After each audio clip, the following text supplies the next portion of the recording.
Good afternoon, everyone. I'm Zhiwu Chen from the University of Hong Kong. So welcome to this quantitative history webinar series.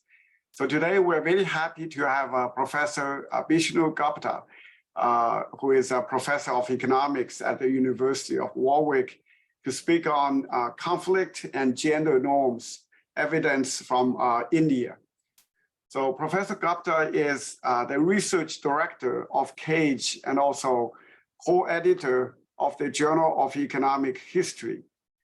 Professor Gupta has held many different positions at various institutions, including the London School of Economics, the Delhi School of Economics, and the University of St. Andrews. Her research interests are mainly in economic history and development economics.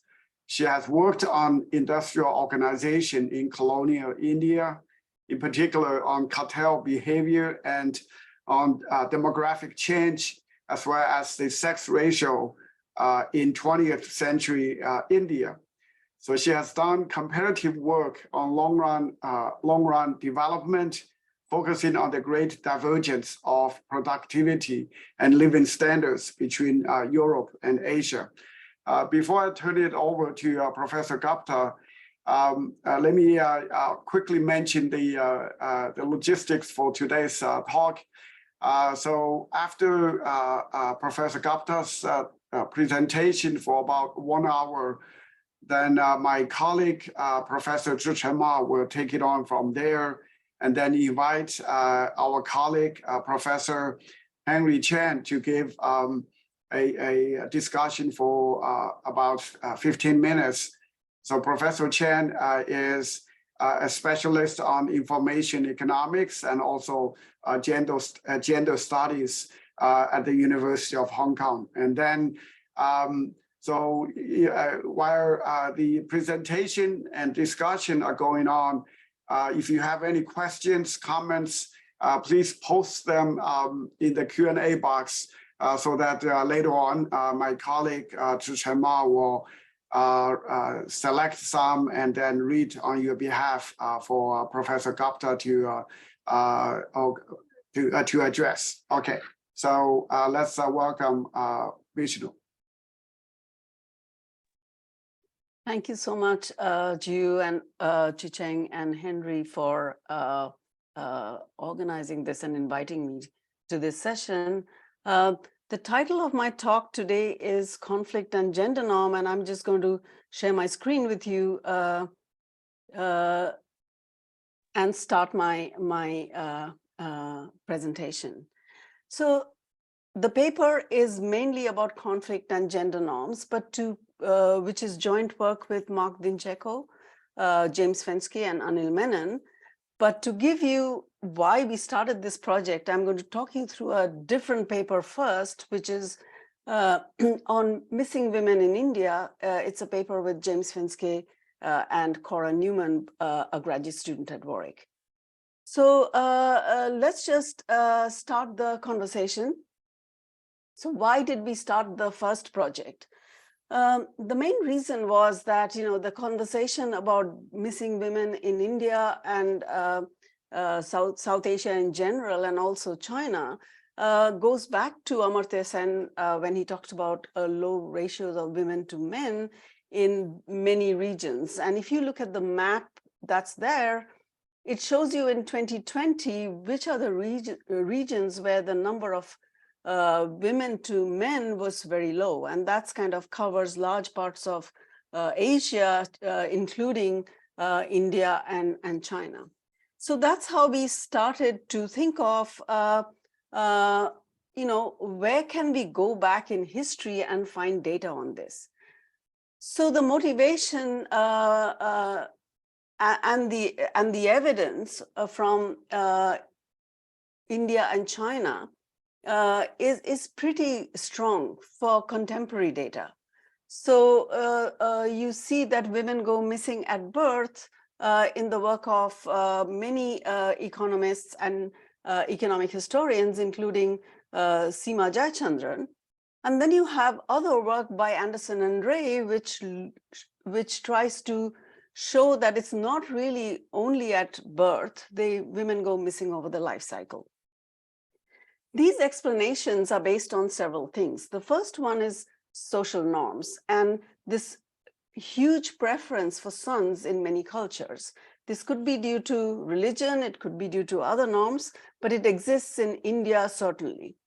There's also these discussions related to kinship and marital residence patterns. So what happens when women get married? They move to the house of the husband. In many cases, especially in the northern part of India, they move out of the village and live somewhere else. So that could be another factor which can explain son preference.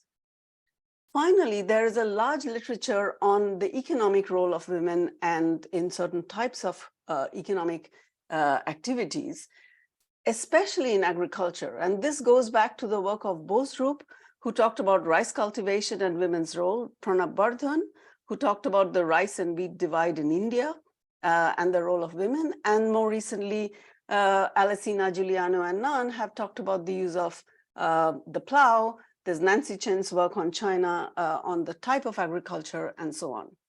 So we started this project thinking about, can historical data inform this discussion? And we asked two separate questions. One is, where are the women missing? So for example, which regions? The second was by, are there religions which are specifically averse to girls, and variations in geography. And the second question that we asked, and I'm not going to talk about now, maybe in the discussion it comes up, is that when exactly women go missing over the life cycle? So is it at birth, is it at adolescence, or in older age? So what do we do in that paper? What we do is we introduce a new data set from the colonial censuses of the geographical border of colonial India, which is Bangladesh, Myanmar, India, and Pakistan today. And we measure missing women at the level of a district. We contribute to the literature on historical origins of gender difference. One of the issues with that literature is that it goes back to Gareth Austin's critique that it compresses history when you look at persistent effects of culture. In our data, we can decompress this to some extent because we observe this over a century, the share of missing women in the population across regions and over time. So this is the data that we work with. It's district level data from the age, sex, and civil condition from Indian censuses over 6 waves of the censuses, starting in 1881 and ending in 1931. We calculate the share of women in a population by age bin, so 0 to 10, 10 to 20, and 20 to 40, and 40 plus. And this is done at the level of the district. It is easy to convert this to the sex ratio, just looking at a simple transformation. What you will note that the number of districts change over the censuses as coverage improved over time. We also have data on the different geographic covariates of the districts, so latitude and longitude, malaria suitability, ruggedness, agricultural suitability, particularly that of rice and wheat. And we have dummy variables such as, does the district have a coastline? Is there a major river? So the patterns are very clear. I'll show you the map in a minute. So for India overall, the sex ratio, so the percent female, it hovers around 49%, which is less than 50%. But there is a big regional difference. So you have the south where the percent female is above 50%, but in the north, it never exceeds 48%. The East also has a less male bias sex ratio in our data. So that's what I can show you over the censuses. The first one is 1881. And if you look at that line, which kind of tilts and divides the north and the south, you can see that the share of women is decidedly lower in the north compared to the south. So that's 81, 91, and you go over to 21 and 31, you see the same pattern prevailing over this time. So the next question we ask them is that, okay, this is the historical data. Is it correlated with recent data? And what we do is we use the census of 2011 to construct the same categories by age bin. They're slightly different, but more or less the same.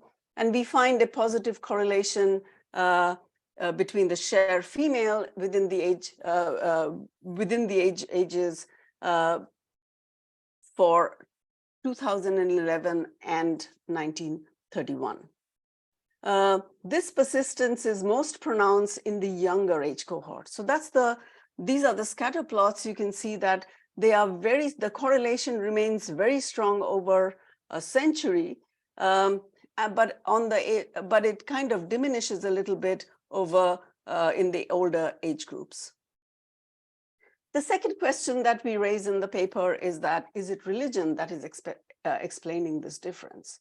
So we know that religions have very specific values towards sons and daughters amongst the Hindus. The last rites are always performed by the sons or male relatives, so the Hindus tend to have a strong son preference. We know that there are secluded spaces for adult women amongst Muslims. There is some evidence from the census that mortality was high for women over the age of 80. There are also differences in inheritances across religions. Hindu women did not inherit ancestral property. The marriage customs also differed, as I have talked about.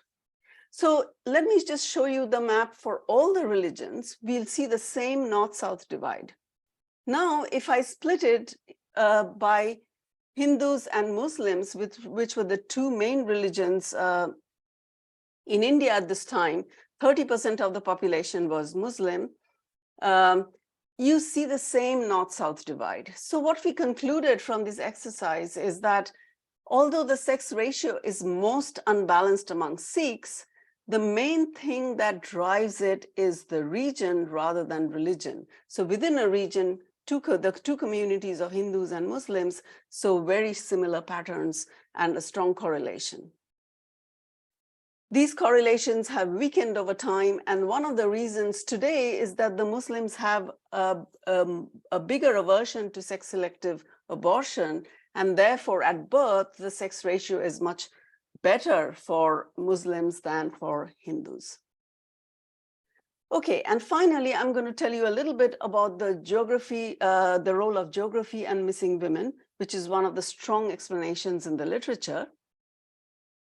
Can we go back to where the gender norms came from in terms of how women participated in agriculture?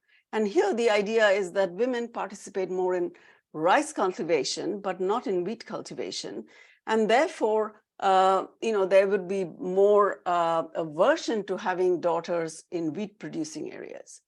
And then we have different cash crops as well in terms of suitability. We can also replace this with actual data on agricultural output.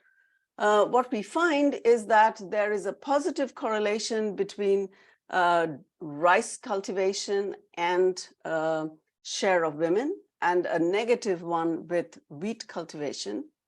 Latitude correlates negatively and longitude positively with the share female in different age bins. For cash crops, the picture is much more mixed. We don't have very clear predictions. But when we put all these variables together in a regression, you'll see that none of these correlations should survive. The only thing that remains is cotton suitability that you can see here. Sorry, malaria suitability, which seems to be a strong predictor in a negative correlation, but we don't exactly know why this is the case. In terms of the main variables, rice and wheat, you will see that nothing actually survives. What survives is dryland rice, and that's only a part of this, a small part of the total production of rice. And the same picture survives when we include province fixed effects. So we concluded that there is a big regional variation in sun preference or share of women in the population, but it's the region rather than religion that predicts this bias. We also find persistent effects of colonial sex ratios today. And what is surprising that there is no strong evidence of rice and wheat distinction. So that's how we started the project on conflict and gender norms. James and I brainstormed a lot, and we thought maybe it is conflict exposure. So we got in touch with Mark Dincheko and Anil Menon, who were co-authors of James on another project on conflict and economic development in India. And we put our brains together and decided that maybe we should start putting the data together and measuring if there's any effect. So the question is, has the history of pre-colonial warfare shaped the status of women in India today? And the reason for this is that you can think of the males having more comparative advantage in violence, and therefore they're valued more in regions which are exposed more to conflict. This may no longer be the current environment, but the cultural norms have persisted. So in this project, what we do is we use a data set of battles prior to 1757, which is the year when the East India Company became the ruler of one part of India, Bengal. So we are only going to focus on the pre-colonial conflicts mainly. So we use the database prior to 1757 based on Jacques' data, and we compute the conflict exposure for each district of modern India. This was already computed by Mark, James, and Anil. So we simply use this data for the project. We merged other data sources with the conflict data at the level of the district, and these come from the colonial censuses, the modern censuses, the demographic and health survey data, and data on crime against women. So we have a whole range of data, modern data, but also the colonial census data to measure this share of the population in share of women in the population. What we find is that conditional on geographic controls and state fixed effects, greater pre-colonial conflict predicts a more male-biased sex ratio today, and it's particularly strong amongst the other backward classes of Hindus. This is a category which was created as an administrative category by the Indian government after 1989. So India has had affirmative action towards the lowest castes since independence. And since 1990, this has been broadened to many other castes, which are considered to be backward classes. So they're economically and socially lower than the high caste, for example, the Brahmins, the Kshatriyas, and trading castes, and so on. So this group includes a very wide section of the population. So you may not think that they come from the warrior class, but since we are talking about a norm, it is understandable how this norm has prevailed all through society. We also find that there is more crime against women in the administrative data, and I'll show you the results when we get there. We confirm these results using an instrument based on the proximity to the Khyber Pass. So what is the Khyber Pass? It's a pass in the Himalayas in the northwest, through which all the people who came to India from outside came through that pass, because the Himalayas kind of create a barrier between the Indian subcontinent and the rest of Asia. So how do we contribute to the literature? We, of course, contribute to the literature on the origins of gender norms. So the classic work of Alesina, Giuliano, and Nunn on the plow. Nancy Chen's work on the type of agriculture, and Melanie Schuer's work on textile production in China. The closest paper to ours is actually on China by Singh and co-authors. It looks at a similar link between historical political instability and sex ratios in China. There is also work on Mexico by Ramos Toro, which shows that more years of civil conflict predict more gender inequality. Those are the two papers that are closest to our work. Where we kind of add to this literature is that we focus on historical evolution going back further in time, and we look at a wide range of outcomes. And we have this very neat instrument which gives us an exogenous variation in conflict in a large novel data set. We also connect to the literature on historical conflict on state capacity. And I'll tell you when we come there why we think this might be important. It is a literature where Mark Dincheko and co-authors have many contributions, including James and Anil. Okay, so let me now come to the empirical strategy. What we measure is YD, which is an outcome for a district D. And this can be the percent female, it can be the gender of the child at birth, and so on. And our explanatory variable is conflict exposure at the district level. So the main coefficient of interest here is beta. And we have state fixed effects. So the districts are within a state, which is the bigger geographical area. And so we have state fixed effects. And we use a whole bunch of variables which are individual and geographic controls in the baseline. It includes population density, latitude, longitude, altitude, ruggedness, etc., everything that I mentioned before. We also have things like rice suitability, wheat suitability, and so on, and malaria suitability. The standard errors are robust. We can also experiment with other types of clustering. So we have clustering at the individual and the district level, depending on the data that we use.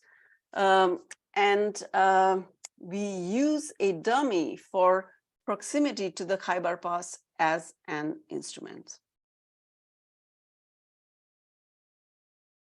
Okay, so what does the data actually look like? So this comes from the encyclopedia by Jacques. Jacques provides descriptions of individual battles that are parts of larger conflicts. So you have each battle described in a lot of detail. So here is you can see here there is a description. So Peshawar, this is a region in Pakistan today. In 1001, there was a Muslim conquest of northern India on the campaign from Afghanistan. Muhammad of Ghazni, this is the guy who came through the Khyber Pass, attacked the powerful Raja Jaipal of Punjab. And then it describes the battle in great detail, who were the coalitions, who was involved, and who died, etc. So there's a lot of information in this data. We geocode the conflict location, the conflict type, date, duration, and participants. And this data comes from Dincheko, Fenske, and Menon from 2022. They identified 230 conflicts recorded between 1000 AD and 1757. Now remember, 1757 is the date of when East India Company conquered Bengal. So how do we measure pre-colonial conflict exposure? What we do is we sum over all conflicts between 1000 and 1757 within a 250-kilometer cutoff. And this distance C is measured from the centroid of the district I to the location of the conflict C. So a fall in the distance to the conflict will increase conflict exposure. And you can see in the baseline, the coefficient is 1. So what does the picture look like? On the left-hand side, you see the number of conflicts by location. And this is the Khyber Pass here. And all the battles are concentrated very close to the Khyber Pass and then spread across northern India and western India. And you also see some battles here. When you construct this, the measure of conflict exposure, you get a picture like this. Again, the north and the northwest and the west and these parts of the south and east have faced conflict exposure.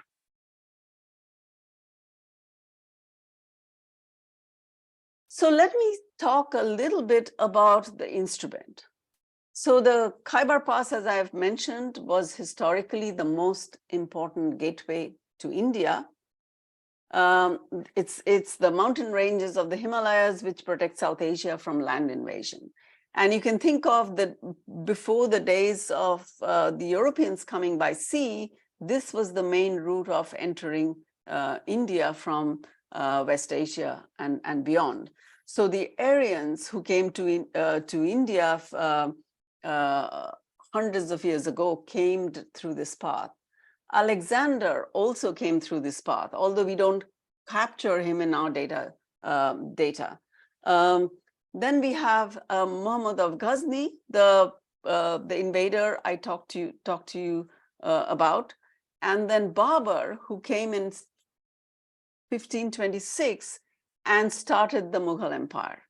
We have other people coming through the same route. Durrani attacked the Mughal Empire in 1748.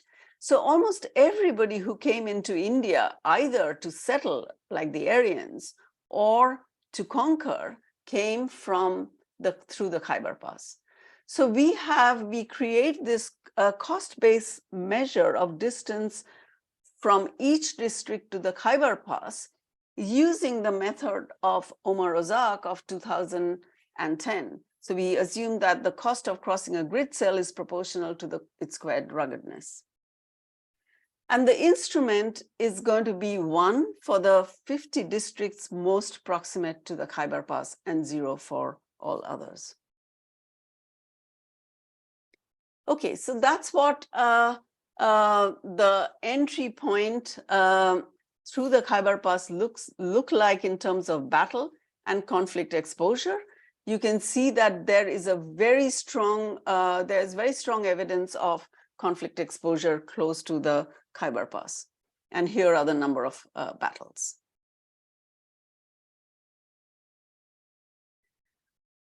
So what is the other data? What is going to be our main dependent variable? Here we are going to look at the percent female, or the share of the population that is female by religion and age bin, as I just showed you from the work I did with James and Cora. But we also have more recent data on population. So the recent census of 2011 gives us a similar data as in terms of the colonial censuses, percent female.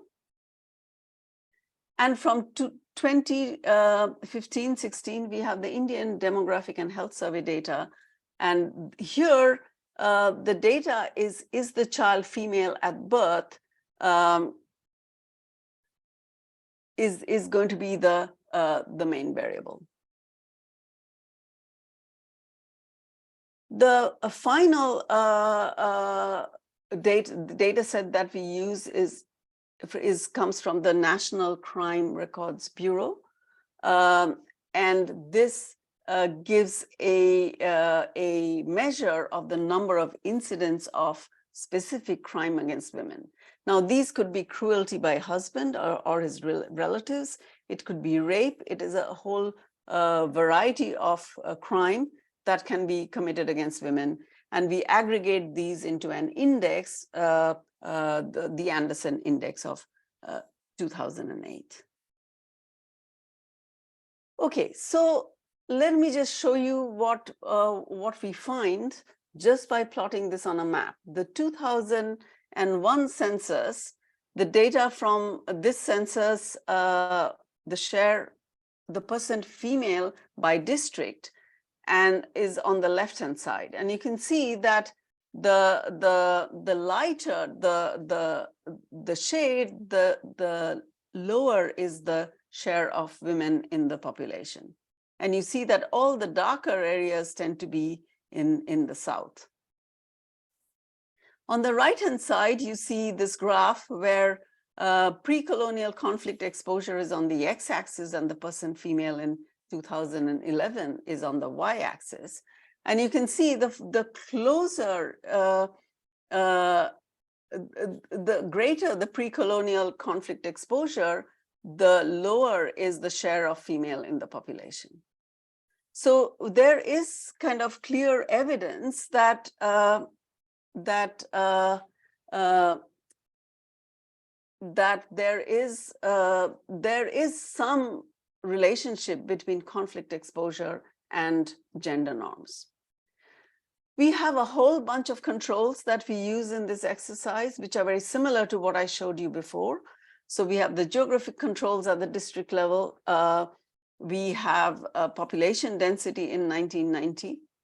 We have latitude, longitude, which we compute ourselves, and ruggedness from Nunn and Puga, and we have malaria transmission index as well. So what are the results? In the 2011 census data, one standard deviation increase in the share of district population that is female by one standard deviation increase in pre-colonial conflict exposure reduces the share of the district population that is female by around 0.24 percentage points. So that's the table that shows you the results. You can see this strong negative relationship between pre-colonial conflict exposure and the percent female. And in the baseline, we don't have population state fixed effects, but as we add more and more controls, you can see that the relationship gets a bit weaker, but it still survives as negative and statistically significant. Now let's try to think of endogeneity and try to use our instrument of the Khyber-Pass to see what results we get. And the IV results are a bit less than twice the magnitude, conditional on fixed effects and controls. And here is what you can see, quite strong negative effect of pre-colonial conflict exposure in the second stage. And this is the first stage, which is the proximity to the Khyber-Pass predicts greater conflict exposure. And once you have that, that predicts lower share of female in the population.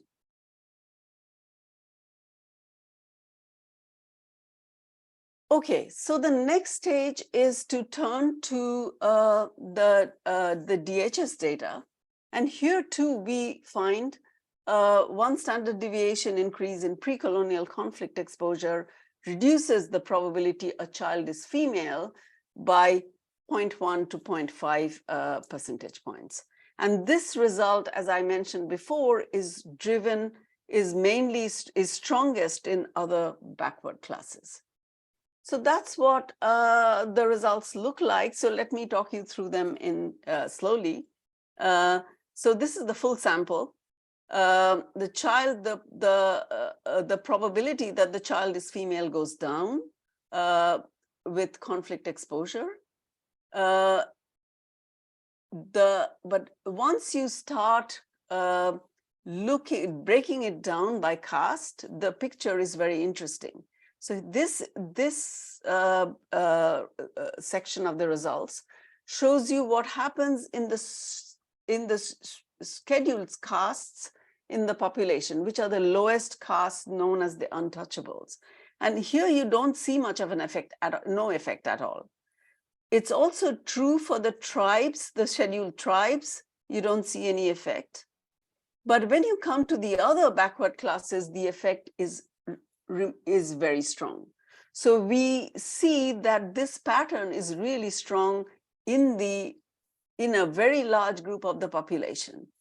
And the last section is those groups which are not scheduled caste or tribes or other backward castes. So the rest of the population, you see some effect without state fixed effects. With individual controls, there are still some negative effect, but that disappears when you bring in all other types of controls. Okay, and finally, I'm going to show you some evidence on violence against women. And then I will move on to talking about the mechanisms.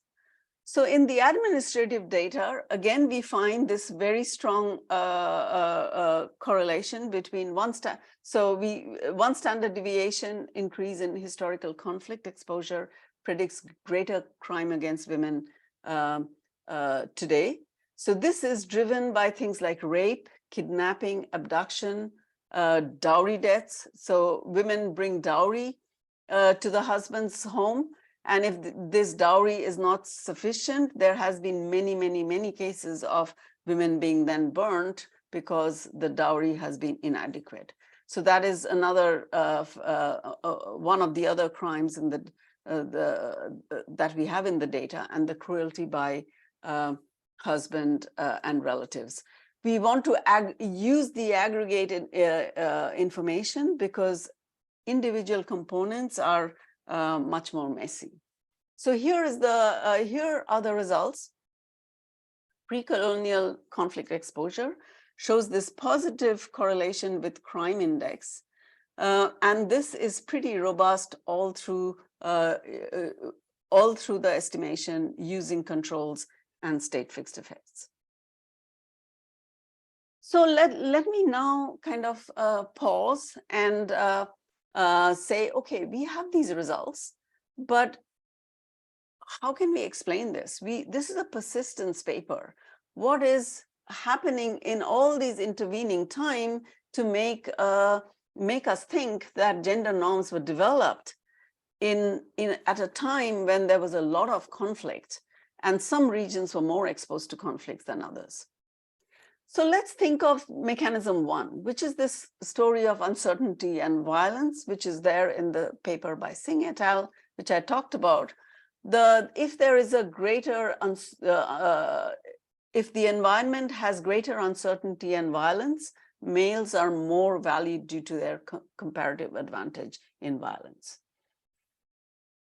And these norms will survive even when the conflict is no longer that important. So that goes back to Nathan Nunn's recent paper that argues social norms change slowly, so we can observe a mismatch between norms today and those suited to the environment.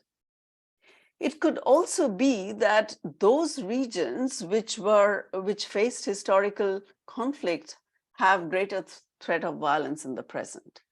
But it could also be, so we have to look for that. We have to test for that to rule out that or accept that point of view. Equally, the current conflict may correlate positively with gender norms if conflict is persistent, but not if the environment has changed. So in particular, if the environment has changed, how do we think of persistent gender norms? So that's going to be the first mechanism we are going to test. And the second mechanism is going to be a story of state capacity and development. And this comes from the work of Mark, James, and Anil, where they show that conflict led to greater economic development. So, think of fiscal capacity and so on. The way development impacts is that it can increase gender inequality in the medium term. So as women, we know that women work in agricultural societies. As countries industrialize, fewer women participate in economic activity. And then it rises again with further economic development. So it could be that India, the U-shaped female labor force participation curve. So it could be India is really at the low point now, and therefore we see these gender norms. So that's going to be a mechanism we are going to test, and we are going to try to use a measure of economic development and state capacity, past and present, to see whether our results hold. Okay, so let's start with the evidence on the first mechanism. I'm going to focus first on the first mechanism, where we are going to go back to the colonial censuses and show you that conflict exposure predicts lower female shares in 1931. So the mechanism is actually old. It's not just in 2011. Conflict exposure predicts lower female shares in all these different age bins, and the mechanism operates through the life cycle. So that's the evidence on share female or sex ratio. The other evidence is going to be well-being of women. So as economic development happens, women are likely to improve their well-being, and so we should see some effect of this. It could be that this is what is driving the results. On the second mechanism, our evidence is inconclusive. So let me show you the results from the first exercise. This is the census of 1931. Pre-colonial conflict exposure is negatively correlated with percent female in the total population. It's negative in the different age groups, 0 to 10, 10 to 20, 20 to 40, and 40 plus. So the result is really robust to say that, we are not just capturing something today, it's there, it's been there for about 100 years. When we look at pre-colonial conflict and well-being, on the other hand, in the data, we actually see that these indicators of pre-colonial conflict exposure predicts better outcome for women. They are more literate, they have more years of schooling, they have lower tolerance of violence. They have the age at first birth is lower. There is increase in weight and in BMI. So there are some evidence. There is some evidence that there is there's improvement, but the evidence is inconclusive on what we are trying to measure. And what is quite significant here, that you see no effect on labor force participation. So there is so the two main mechanisms we think are valid is the evolution of gender norms historically through and the development aspect, and we test for those. But there can be other mechanisms too. It could be that there is greater violence and uncertainty today, and that's what is driving it. So we are going to try to test for it and exclude this. We get data on battle exposure from more recent conflict data, but here the effect is does not exist. So let's start with the top of the table. This is pre-colonial conflict exposure, and you see the results are strong. Colonial conflict exposure, the results are also in the right direction that we find in the pre-colonial conflict. And then we have colonial conflict exposure, 1840 to 1946. even there, the results go in the same direction as pre-colonial conflict. But when we come to the recent conflict exposure, which is 1947 to 2010, we actually do not find any statistically significant results. So therefore, the mechanism we are thinking of is not this one. So we have to rule out that it's the present violence and the environment of violence today that is driving the results we have.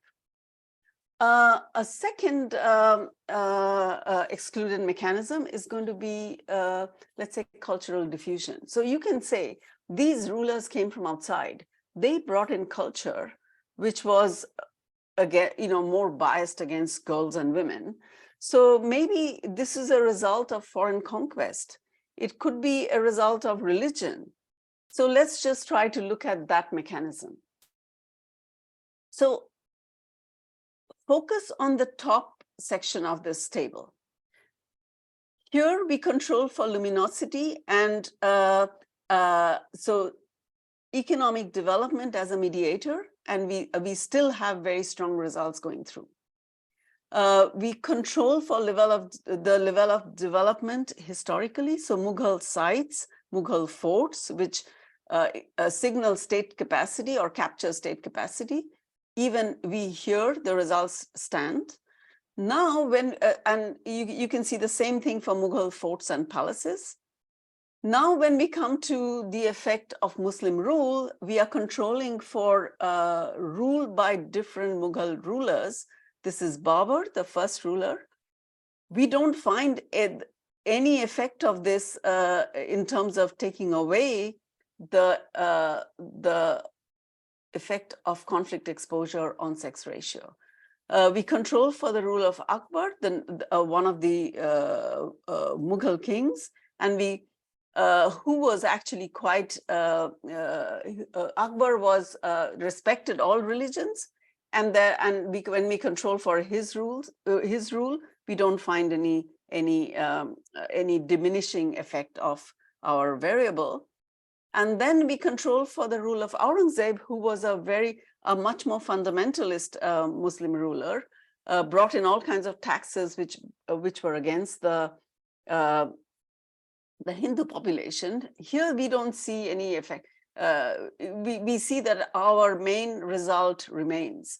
So we have to rule out this argument that it is Muslim rule which was driving the results that we find. And the last one is the duration of Mughal rule. So we have two excluded mechanisms. Now we come to some others, which does conflict exposure predict election of women in political spaces today, which might lead to activities against women? And is there gendered religiosity? So does conflict predict a village name that is more likely to be the name of a goddess rather than a god? And when we look at these, none of these results go through, none of these results have any statistical significance.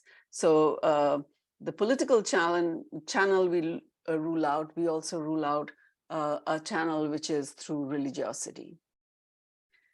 And there are several robustness checks that we do, which is we use Conley standard errors, we cluster by state, we cluster bootstrap by state, control for Sher Clay, which is Carranza's paper on gender norms, and we use different distance cutoffs, but the results are pretty robust. And we also use some controls for Silk roads, trade routes, and medieval ports.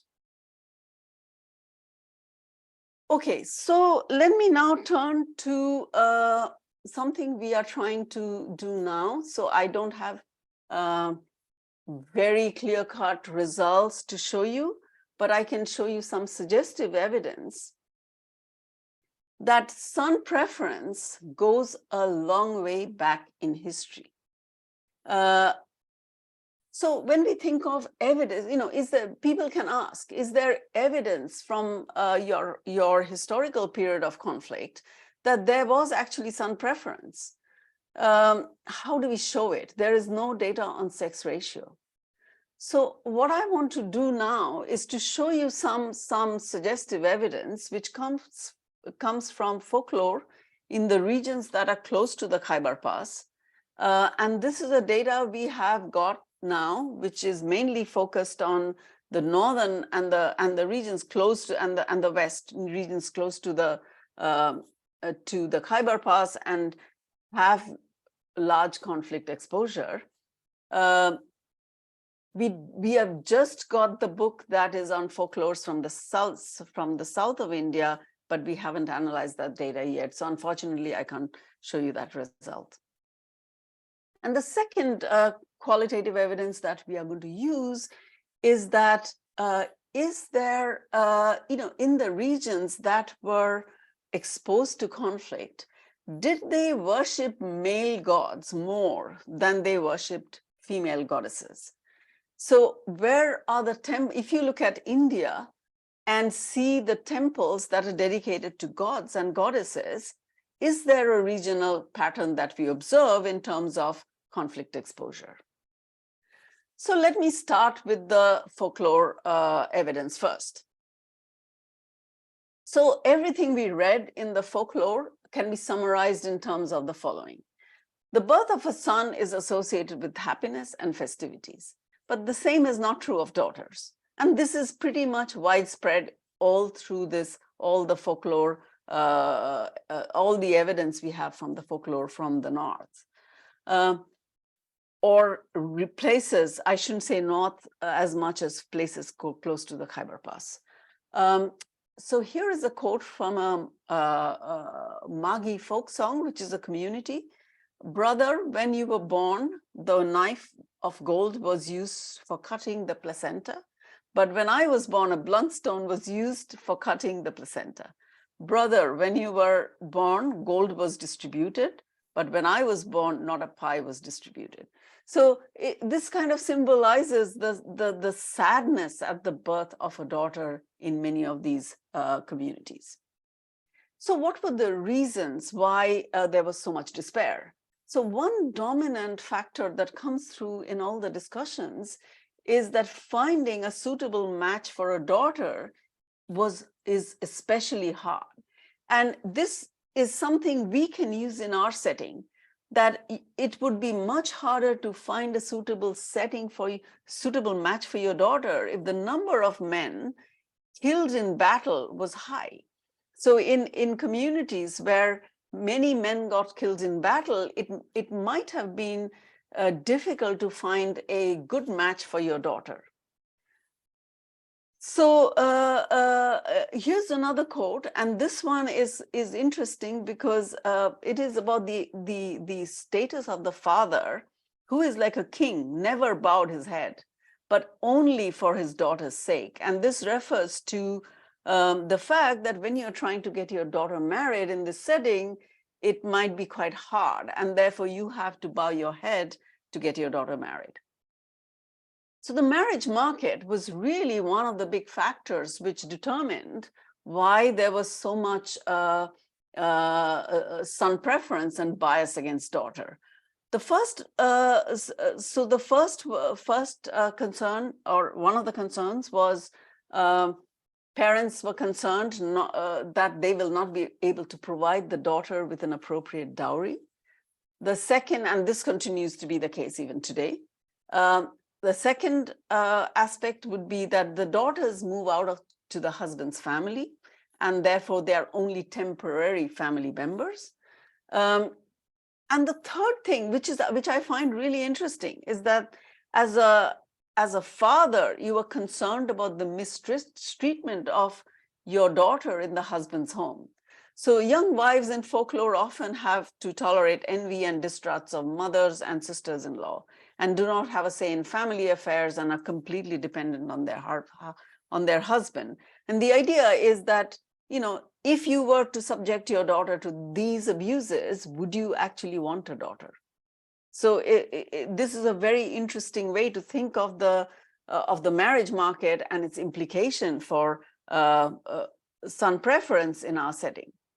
And finally, there is this evidence from the colonial authorities in early 19th century.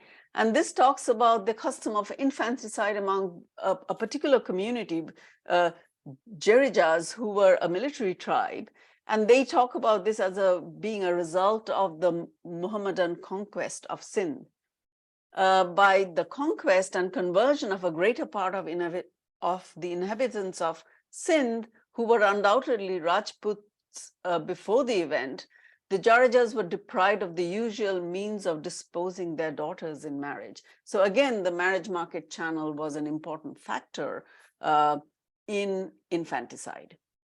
So let me in my last few minutes, let me just show you what we did with our evidence on temples.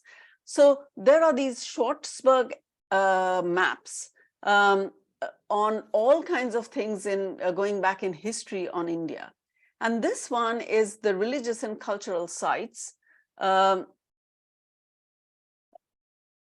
from 8th to 12th centuries, but we also have later centuries. I'm just showing this as an example. You can see that the dot, one of the symbols show all the female temples, this one in particular. And then the red dot is a Buddhist temple, the triangle is Jain temple, and then you have all the different gods and goddesses as symbols in this whole map. So we have a lot of data coming from all over India on where these historical temples were located. And we know whether they were dedicated to a god or to a goddess. And I'm just going to show you a snapshot here. This is a Shiva temple. Shiva is one of the trinity of gods. The Brahma, Vishnu, and Shiva. So Brahma is the creator. Vishnu is somebody who preserves it, and Shiva is the destroyer. And you see that there are Shiva temples all over India. There's not much regional variation. The right-hand side map shows you the temple of Parvati, who was the wife of Shiva. And here, it's only in the south you see temples dedicated to Parvati, not in the north. So this is just an example. We aggregate across all male and female temples. And what we do is we have the temples from 8th to 17th century. And we try to see the correlation with pre-colonial conflict exposure. So the first category is going to be the male temple. And with controlling for population density, and then we used other types of controls, state fixed effects and other geographic controls. The male temples are only those temples which are dedicated to gods, but they also can have in the same complex a goddess. So you can have Shiva and Parvati in the same temple. We classify them once as all male temples, and we also classified them as female temples just to look at whether that makes a difference. We don't find any effect. Then we look at temples which are exclusively male, and there is no effect of conflict exposure. But where you see an effect of conflict exposure is where the female temple is exclusively female. It's dedicated to Parvati, it's dedicated to Durga, it's dedicated to Kamakshi. And there you see that this is a statistically significant relationship. So I think there is, going back to the qualitative evidence from 8th to 17th century, we can find evidence that sun preference was actually prevalent, even if we go far back. It's not something which just emerged in the 20th century or in the late 19th century. So it's not just the censuses which capture it, the colonial censuses and the present censuses. It's there, it was there going back in the historical setting. So my conclusions are, or our conclusions are, explanations based on economic value of women has not been borne out by the data from colonial India, which made us explore this additional channel, or this additional story, districts of India that experience more pre-colonial conflict have more male bias sex ratios today and in the colonial period. They also have higher crime against women.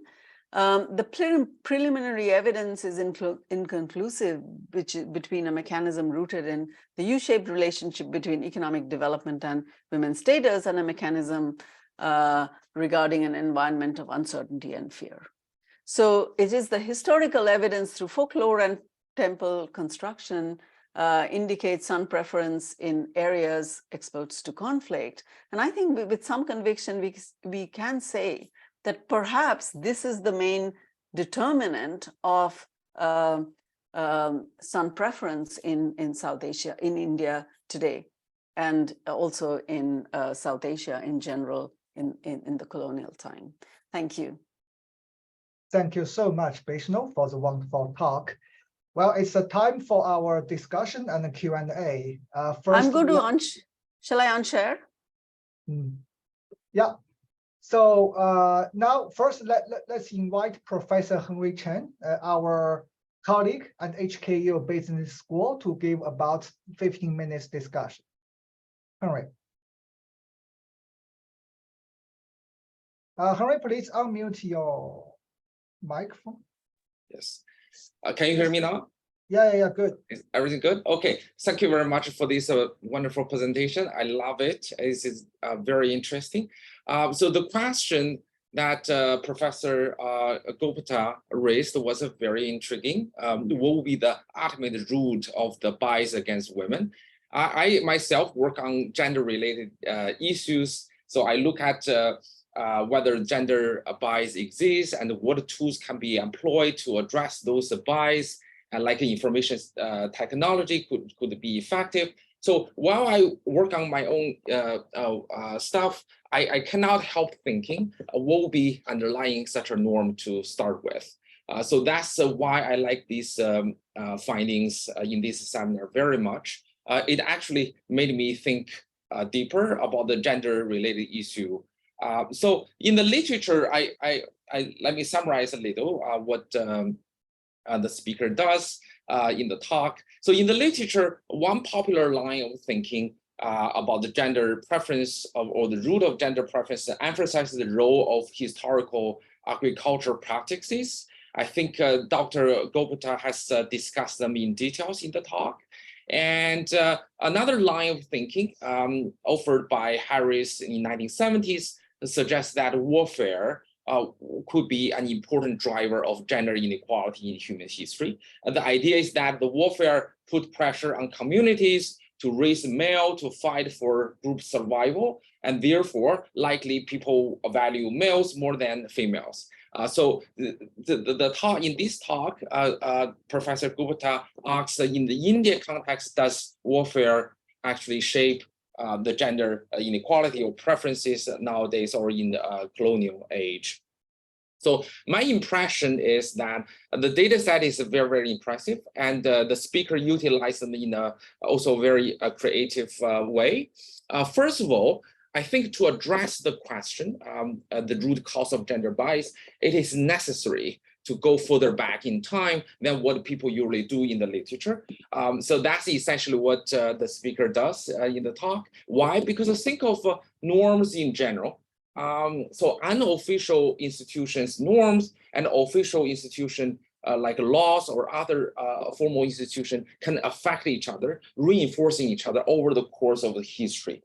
I think it is why it is very valuable to look at the variations even before the colonial age in India, so that we can be safer, to be sure that we are finding the root of norms against women.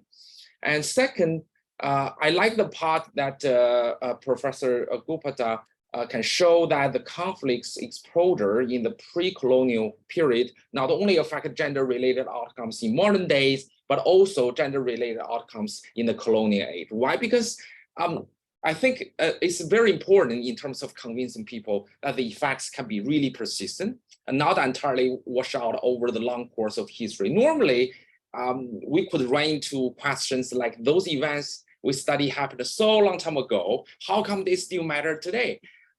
So by adding the results from the colonial age, probably people can be better convinced. So I like that result very much. I do not have much critique for the work, given it is very, very clearly designed, and the identification is also innovative, interesting. So I would like to make a couple of suggestions. This is essentially brainstorm type of suggestions. The first one is actually very, very easy. So as a reader, I want to ask, so can we do more heterogeneity analysis? I see that you have very detailed information about each conflict location where it happens, and the type and date, duration, and the participants.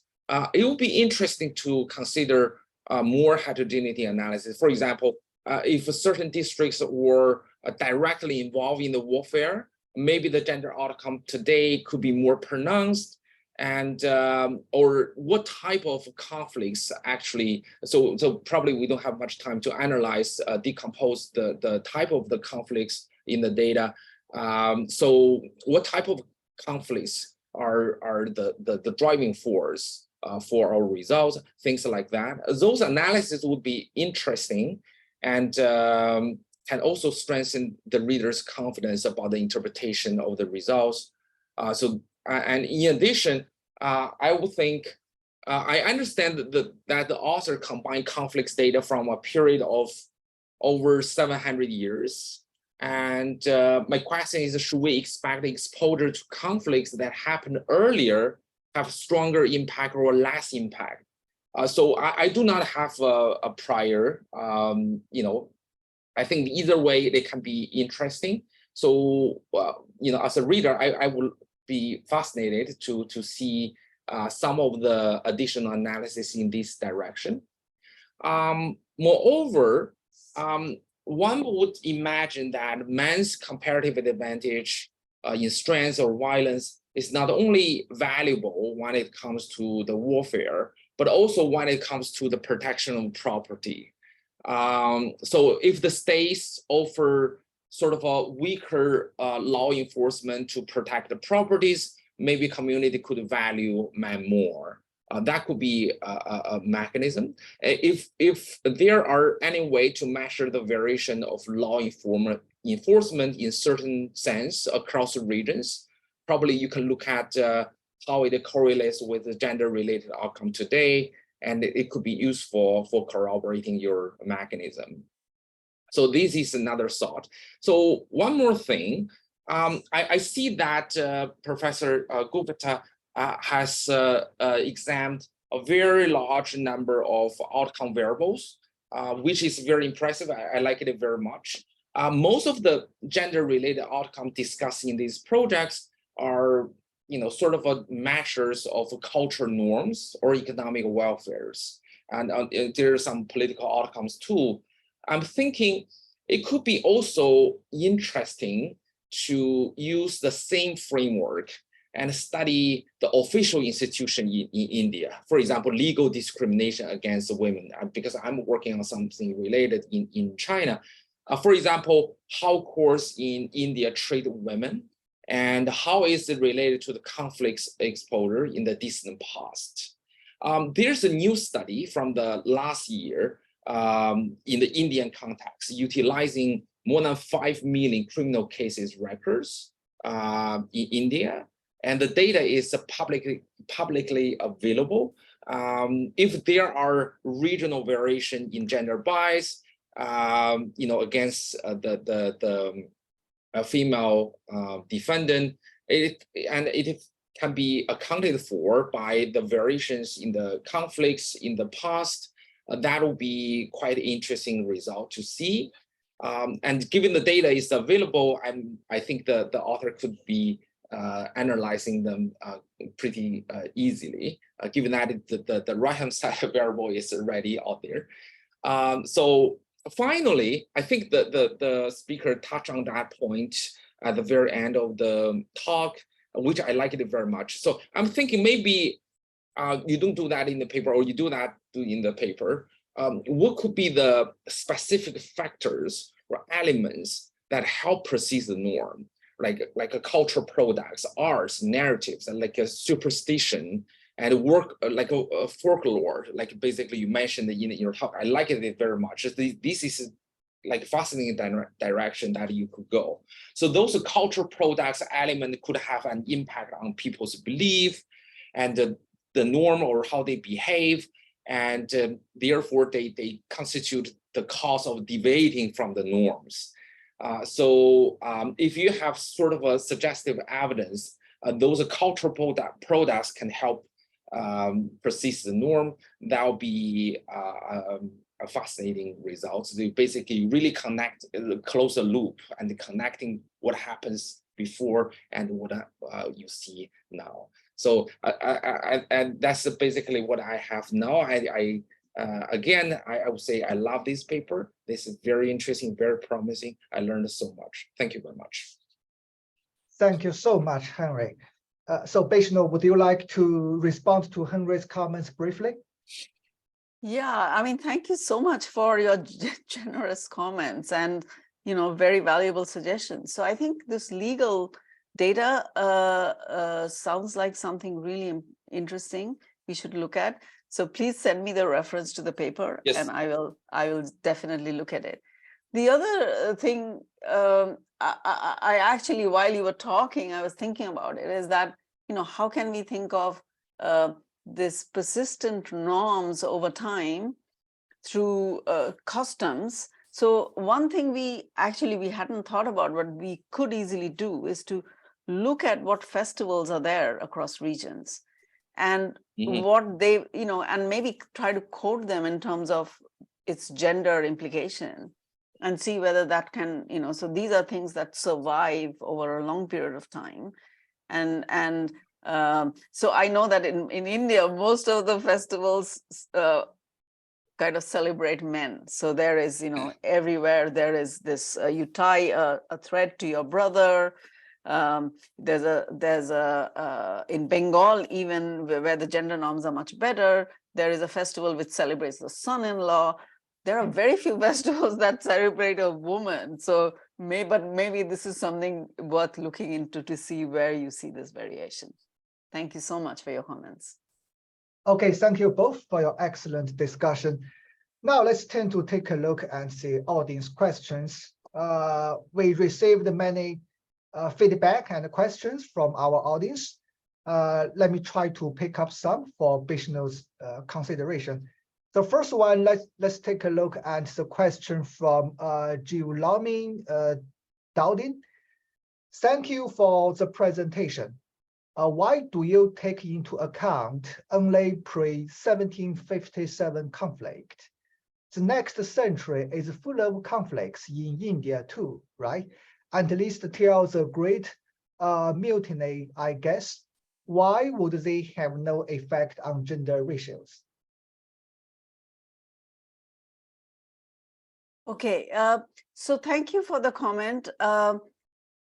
I think we do, in some of the estimations, we do control for colonial conflicts. So we have this, the colonial period is split up into two periods, and we look at conflicts. And so you're absolutely right. There were many conflicts. And so we do control for them, and the results still survive. So maybe it's worth thinking about. But one of the comments I think Heng had made is, what about pre-1000? And that's a data set we have been trying to put together. It's more difficult, but it's certainly something worth doing, like expand the period beyond 1000. Okay, thanks. The next question, let's jump to the question raised by Yifan Mao. Thank you for the fantastic presentation. What kind of conflicts are included in your data? Apart from wars by external invaders, are small-scale social unrest also included? For instance, farmers were more likely to fight for water resources during the dry seasons in regions with higher seasonality. So is seasonality a concern to your result? Maybe you could control for the variance of precipitation over the year? Yeah.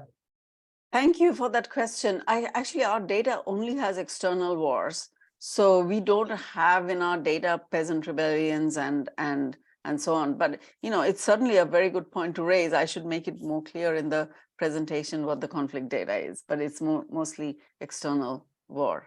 Thank you. Okay, then the next question from Vincent Chen.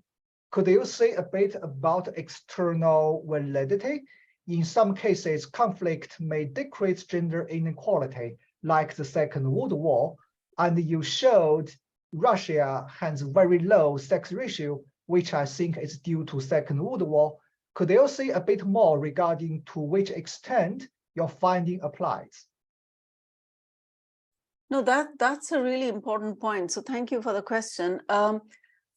So what do you say? I actually hadn't thought about the world wars, but it's a really good thing to think about. But the way I would think of it, that you have these persistent norms, and there are some shocks which change them. So you can think of the world wars changing them.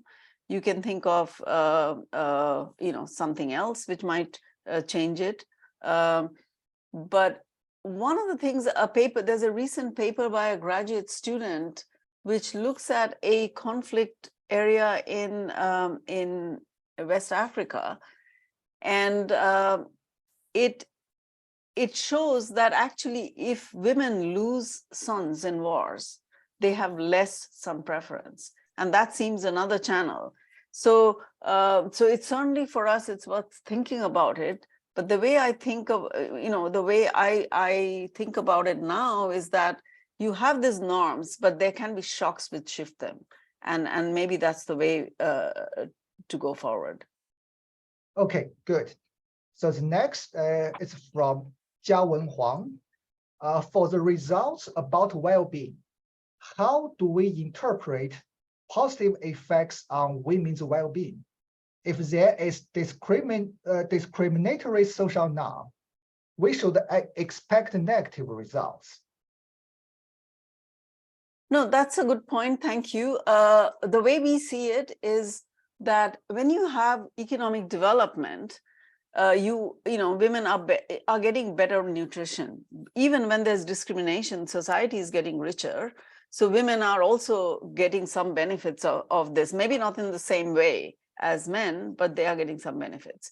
And that's what is reflected in these indicators on well-being. But that doesn't mean that the norms are changing in terms of how women should be within the household, how they should be in the workplace. So for example, should they work or not?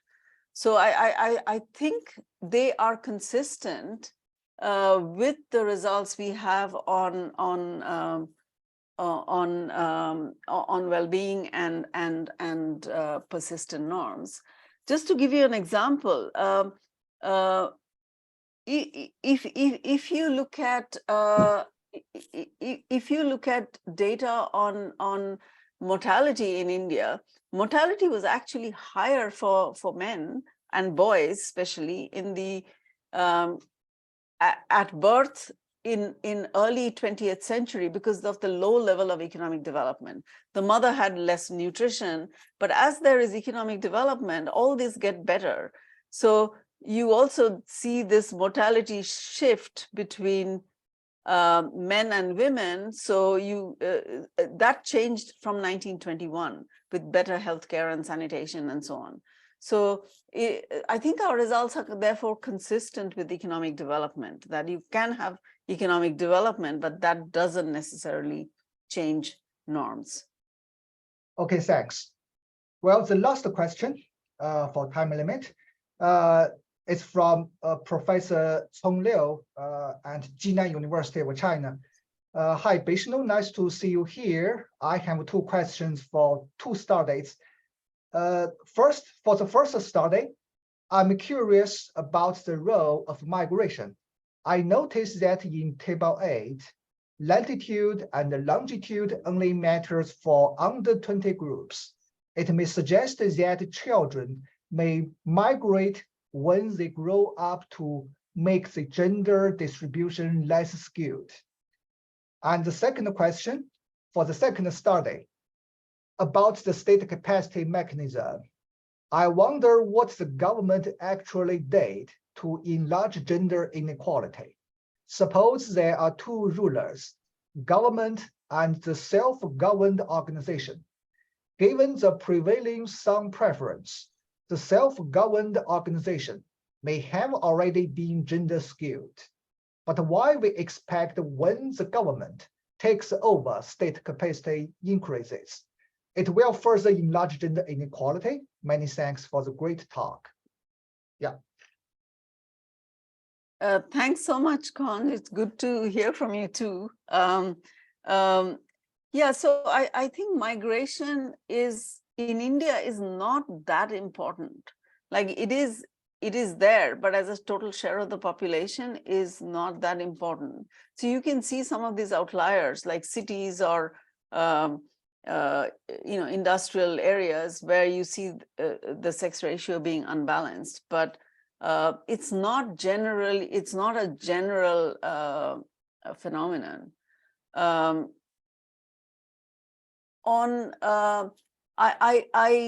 I wasn't 100% sure I understood your question on the second one. Is it that why doesn't the state reverse this the bias?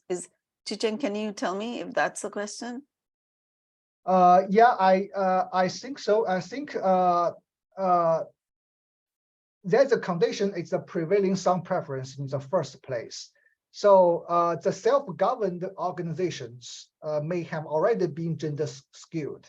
So given that, I think Chen wants to know why we expect when the government takes over or when the state capacity increases, this will further enlarge, the gender inequality. Yeah. Okay, thank you so much for that question. So I think it's what you're saying is that these organizations are dominated by men, so why should they do anything for women? But I think all this is coming just by getting better nutrition. So the family has better food, the family has better access to healthcare or all sanitation, and therefore the overall health of the family improves. So you see these better outcomes for women, but it doesn't mean that their social status changes. I think that's what we are trying to say, that their social status within the family doesn't change, and they participate less in the workforce. You have these mixed results. So it's just that economic development doesn't necessarily explain the bad outcomes. So we would expect. So we don't see that it's at this stage. None of the evidence shows that this is what is driving it. So it's not explaining the low part of the U-shaped participation curve, for example. Okay, great. Thank you so much, Bishnu. So yeah, finally, Professor Chen, do you have any comments? Thank you, Chicheng. Thank you, Bishnu. I just have one quick comment. There's this interesting paper by Nathan Nunn and Benjamin Heng, together with Yimin, on the culture of honor. They try pretty hard to show that it's pastoralism, not farming, that tends to give rise to they call some culture of honor. So they do a lot of data analysis to empirically prove it. But I guess given that conflict plays this very important role in gender bias formation, I wonder whether like in the Indian context, there is enough of pastoralist residents in different regions that would make some impact. Thank you very much for that question. I think we could look into this historically. Are there more pastoral communities in this, these regions? We could kind of try to see that as an alternative explanation. But we could also, I guess, in our framework, we can think in terms of the culture of honor impacting through the marriage market. So if your daughter doesn't get married, it's a question of your honor. And therefore, you prefer not to have a daughter if you know the marriage market is such that there is a deficit. But I think it's a good point. We should think about how we want to deal with it. Thank you. Yeah, thank you very much. Yeah. So thank you. Well, for the remaining questions from the audience, we will forward all of your questions to Professor Bishnu for her consideration. Okay. Well, finally, let's thank again Professor Bishnu, Henry, and Professor Chen, and all the participants for this great event. Yeah, lastly, let me announce our next event in a hybrid mood.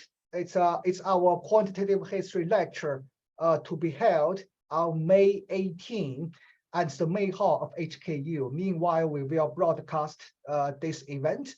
We are very happy to have Professor Duo Kim.